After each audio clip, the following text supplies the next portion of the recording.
talking about purpose, I think one of the things that so many of us have is this assignment we feel on our hearts, and it's not coming to pass. And we're like, am I wrong?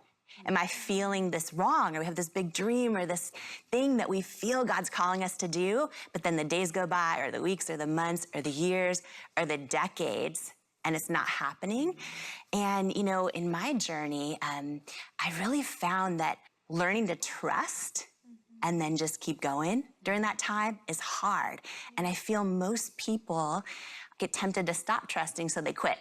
After one rejection, or after one closed door, or after 10 closed doors. And, you know, I think about the early years of It Cosmetics, this little company I had, right, in my living room, and had this big dream to do things differently and change the beauty industry and use real women as models and all this stuff, and show my own skin issues. And what I didn't know was going to happen in that journey was it would be over 3 years of just constant no's. A defining moment happened that I just want to share, especially if someone at home needs this today.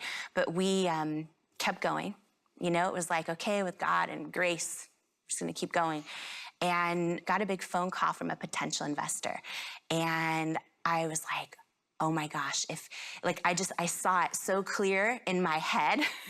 I thought, if this potential investor that's made all these little companies, big household names in grocery stores and brands we all shop, and I was like, oh, and they loved our product. And I thought, if they invest in us, like, they can use their power. Maybe God's gonna use them, and they're gonna open all these doors, and they're gonna get me in stores. And I just saw it all. And so we started meeting with them and going through the meeting process and the diligence process, where they look at all your future products, all the stuff. We got to the final meeting, and the head guy, my husband and I flew up for the meeting, and the head guy, we were all together, and he says to me, you know, we are really proud of everything you guys have built. Your product's really good, but it's a no. We're gonna pass on investing in It Cosmetics. And by this point, I had heard hundreds of no's, right? And I was just like, okay, can you tell me why?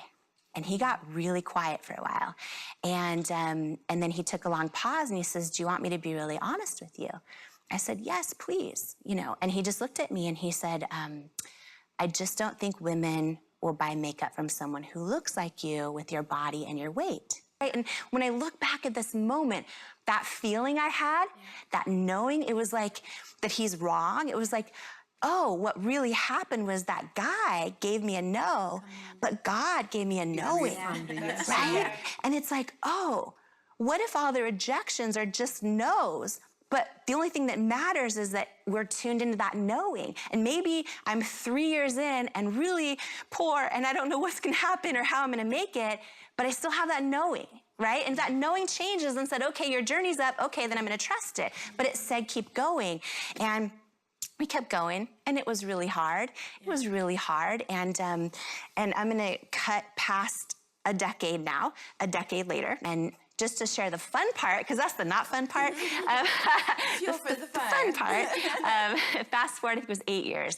That little company that I built had become the largest luxury makeup company in the country. And we were acquired by L'Oreal. And when that happened, it made the homepage of the Wall Street Journal online. I mean, it was everywhere the day that it happened. And I heard from him. And I hadn't heard from him in however many years. And I heard from him, and he said, congratulations on the L'Oreal deal. I was wrong. I'm so happy for you. And the human part of me wanted to be like, oh, I can give you 1.2 billion reasons why you're wrong, because we sold for over $1 billion, you know? Or you know, it reminded me of, you know, in the movie Pretty Woman, where they wouldn't serve her, and then she goes back in and she's like, big mistake. Huge, huge. I wanted to say that, but I'm like, no, I have been given too much grace in my life, and so I was graceful and just said thank you. And but I just think, you know, so many times, it's so much easier, especially when we have family around us that loves us and friends that love us, and they're telling us all the no's, even though they don't realize it. They're telling us all the reasons maybe we should doubt ourselves or feel like we don't have enough, and often it's ourselves telling ourselves those things.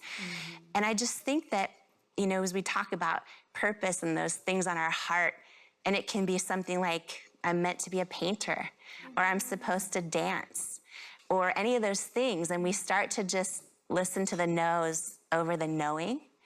And I think tuning back in intentionally to the knowing can be so, that nudge, that voice, that impression can be so fulfilling. And then we stop worrying. Empowering. Empowering.